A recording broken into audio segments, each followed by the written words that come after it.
Assalamualaikum warahmatullahi wabarakatuh. Sahabat podcast horor Dwi Widianti, apa kabar kalian semua? Semoga selalu dalam keadaan sehat walafiat. Oke, di video kali ini aku akan membawakan sebuah cerita yang ditulis oleh Kak Vivit dari akun Facebooknya, di mana cerita kali ini berjudul Tumbal Pesugihan. Oke, tidak usah pakai lama, sebelum kita masuk ke alur ceritanya, pastikan dulu untuk teman-teman semua jangan lupa untuk support channel ini dengan cara klik tombol subscribe, like, dan tekan lonceng notifikasinya supaya kalian tidak ketinggalan dengan cerita terbaru dari kami. Oke, tidak usah pakai lama ya, langsung saja kita masuk ke alur ceritanya. Tumbal Pesugihan. Bang, aku capek hidup miskin. Aku mau seperti yang lainnya. Punya rumah bagus, punya mobil, makan enak tiap hari, ujar Sari pada Bayu suaminya. Semenjak menikah dengan laki-laki itu 1 tahun yang lalu, tidak pernah sekalipun ia merasakan berkecukupan. Selalu saja kurang dan kurang. Bahkan hutang mereka bertumpuk di mana-mana.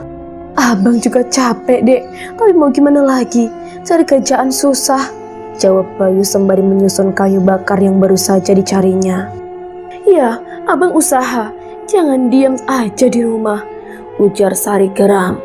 Terlihat ia bersungut-sungut seraya duduk membelakangi Bayu. Kan, kamu tahu sendiri, Dek. Tempo hari, abang juga sudah mencoba untuk melamar pekerjaan, tapi tetap tidak ada hasilnya, jawab Bayu dengan lesu. Jadi sampai kapan kita hidup miskin begini? Aku nggak tahan, Bang, kalau harus terus-terusan seperti ini, Sari berujar sambil berlalu, meninggalkan Bayu yang duduk terdiam. Entah apa yang akan ia lakukan untuk dapat membahagiakan Sari, wanita cantik yang dengan susah payah ia dapatkan. Anak orang kaya yang terpaksa harus pergi meninggalkan semua kemewahan demi untuk bisa menikah dengan dirinya. Aku harus berbuat sesuatu sebelum Sari berubah pikiran dan pergi meninggalkanku, gumam Bayu sembari mengangguk-angguk pelan. Sudah tengah malam, tapi mata Bayu belum mau terpejam juga. Ia masih memikirkan cara agar bisa terlepas dari kemiskinan yang membelenggunya. Bang, kok belum tidur? Tanya Sari, yang ternyata menyadari bahwa suaminya masih terjaga. Wanita cantik itu beranjak bangun dan ikut duduk bersandar pada dinding bambu rumah mereka. Abang belum ngantuk, Dek, jawab Bayu sembari menatap wajah istrinya yang tetap terlihat cantik walaupun tanpa skincare. Hanya pucuk daun jambu biji yang biasa digunakan oleh Sari untuk menggosok wajahnya setiap kali mandi. Bang, maafkan aku ya, tadi sudah bicara kasar sama abang, sesal Sari sembari menyadarkan kepalanya pada bahu laki-laki itu. Kamu gak salah, Dek. Abang yang salah. Gak bisa membahagiakan kamu, ujar Bayu sambil mengelus pucuk kepala wanita yang teramat dicintainya itu. Kita tidur yuk, sudah larut, ajak Bayu sembari menggenggam tangan lembut istrinya yang telah berubah kasar. Ayo, jawab Sari sambil bersiap untuk berbaring.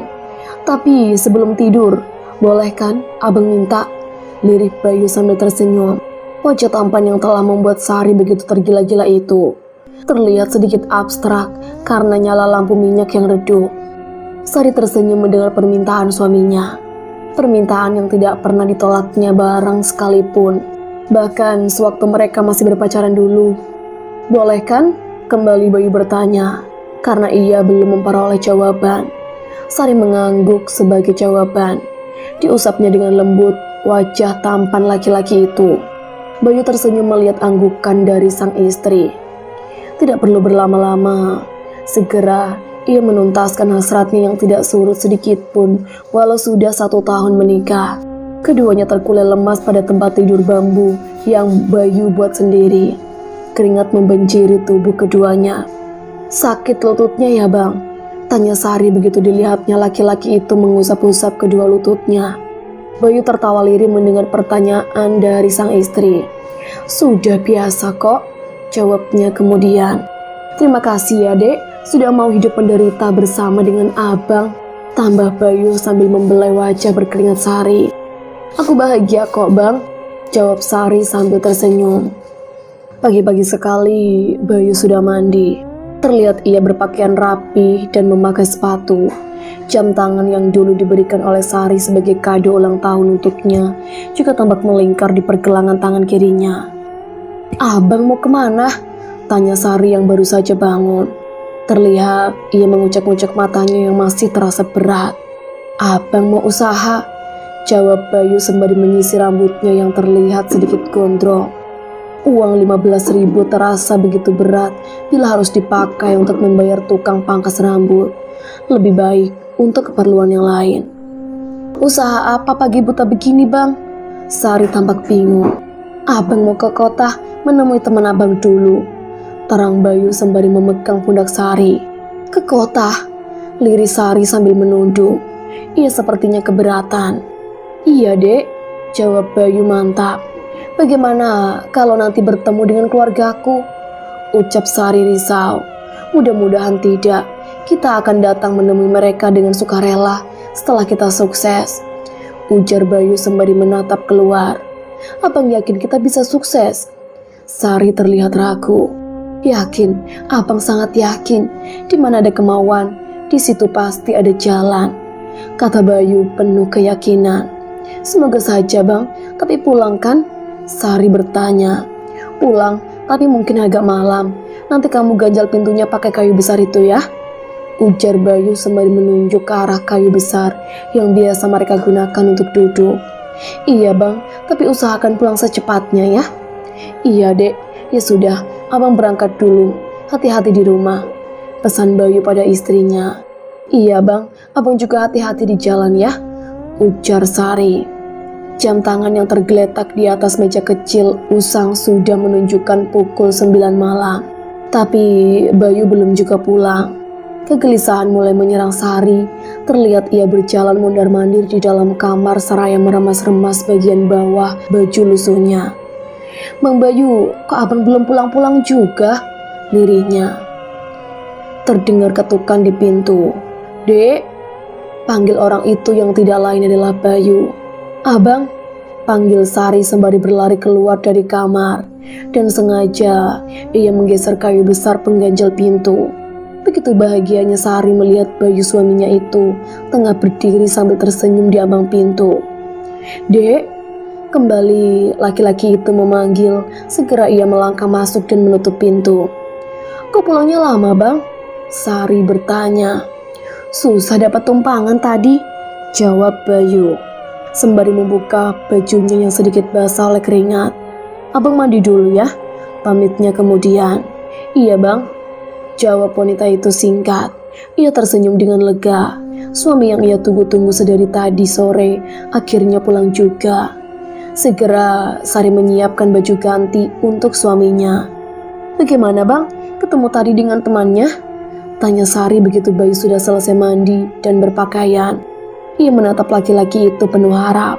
Berharap suaminya itu membawa kabar gembira.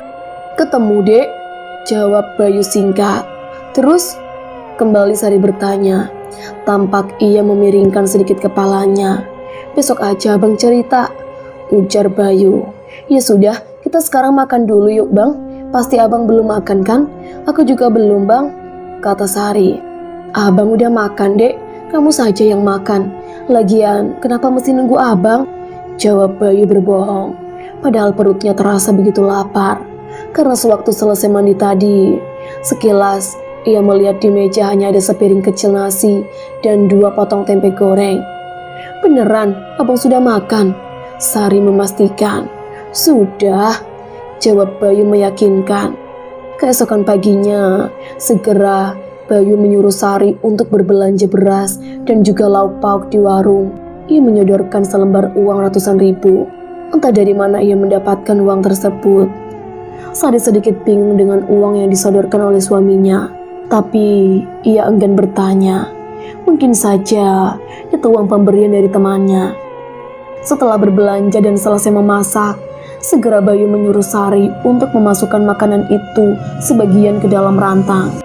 "Untuk siapa, Bang?" tanya Sari terheran-heran. "Itu untuk Haris, kasihan dia," kata Bayu. Sari tersenyum. Sungguh wanita itu tak menyangka bahwa ternyata suaminya berhati malaikat. Aku senang mendengarnya, Bang. Biarpun kita miskin, tapi masih bisa sedikit berbagi, ujar Sari terharu. Tampak ia menitikkan air mata.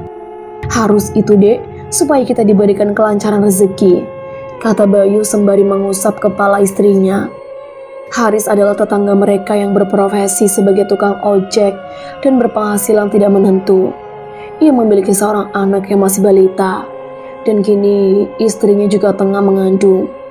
Abang ke rumah Haris dulu ya, pasti istrinya belum masak, pamit Bayu sembari menenteng rantang bermotif batik itu. Iya bang, langsung pulang ya, biar kita juga segera sarapan, Sari berpesan. Bayu hanya mengangguk sambil tersenyum dan kemudian berlalu. Wah, kok repot-repot, Bay? Terima kasih ya, kata Haris sambil menerima rantang yang Bayu sodorkan. Sari masak agak banyak hari ini, jadi kami bagi saja sama kalian, jelas Bayu. Terima kasih ya bang, kebetulan memang saya juga belum masak, ujar Maya istri Haris, sembari mengelus-elus perutnya yang sudah terlihat membesar. Sekilas, Bayu menatap perut buncit Maya. Mungkin ia juga menginginkan Sari istrinya segera hamil dan memberikan keturunan. Wah, kebetulan kalau begitu, kata Bayu sambil tersenyum. Ya sudah, kalau begitu saya pamit pulang dulu. Semoga berkenan dengan masakan istri saya. Kembali ia berkata. Sekali lagi, terima kasih loh, Bay, kata Haris. Sama-sama, Bang, jawab Bayu. Segera ia bergegas pulang. Semoga aja berhasil, lirih Bayu ketika ia menapakkan kaki di halaman rumah reotnya. Bang, sudah? Tanya Sari mengejutkan. Dek, abang sampai kaget, ujar Bayu sembari memegang dadanya. Yuk kita sarapan bang, ajak Sari sambil menggandeng tangan suaminya. Ayo, jawab Bayu seraya mengikuti langkah istrinya. Abang dapat uang dari mana bang? Terlontar pertanyaan itu dari mulut Sari, karena memang ia begitu penasaran. Maaf ya dek, abang gadaikan jam tangan pemberian kamu dulu, jawab Bayu sambil merangkul pundak Sari. Apa? Sari sangat terkejut. Tapi abang janji secepatnya akan abang tebus kembali, kata Bayu meyakinkan. Ya sudah gak apa-apa, jawab Sari sembari menunduk sedih. Aduh mas, perutku sakit sekali, keluh Maya tiba-tiba. Loh, sakit kenapa Mai? Tanya Haris panik. Segera ia beranjak bangun dan mengusap-ngusap perut istrinya yang terlihat bergerak-gerak. Aduh, udah gak kuat mas, keluh Maya lagi sambil menangis. Ya sudah, kamu tunggu dulu, mas mau panggil bidan Nunung, ujar Haris sembari menyeka keringat Maya yang membasahi wajah ayunya. Cepat mas, aku sudah gak tahan, ujar Maya sambil memegang perut buncitnya. Segera Haris pergi dengan mengendarai sepeda motor bututnya untuk menjemput bidan yang akan menolong istrinya. Di tempat berbeda, tampak Bayu duduk bersila dengan mata terpejam sembari menangkupkan kedua tangannya di depan dada. Bibirnya terlihat komat-kamit seperti mengucapkan mantra. Di depannya tergeletak sebuah tempat yang terbuat dari anyaman bambu yang berisi daun sirih dan sebatang lilin sebagai penerangan. Hembusan angin yang tiba-tiba menerobos masuk membuat nyali Bayu sedikit surut. Bulu kuduknya meremang. Tumbal pertamamu aku terima, kamu berhasil. Tapi ingat, setiap 3 bulan kamu harus kembali memberikanku tumbal. Terdengar suara yang entah dari mana datangnya. Baik Nyai Kembang, pasti akan selalu saya siapkan tumbal untuk Nyai, jawab Bayu lirih masih dengan mata tertutup. Sekarang buka mata kamu, ritualmu telah berakhir, ucap wanita yang dipanggil dengan sebutan Nyai Kembang tersebut. Perlahan, Bayu membuka matanya. Begitu terkejutnya ia ketika mendapati daun sirih itu telah berubah menjadi tumpukan uang. Aku kaya, lirihnya sembari merap uang tersebut. Buru-buru ia memasukkan uang tersebut ke dalam plastik hitam yang telah dipersiapkannya. Di kediaman Haris. Yang sabar ya, yang ikhlas, ini sudah takdir Allah, ujar bidan Nunung memberikan kekuatan kepada Maya dan Haris. Iya, Maya keguguran. Bayi yang dilahirkannya masih berusia 5 bulan.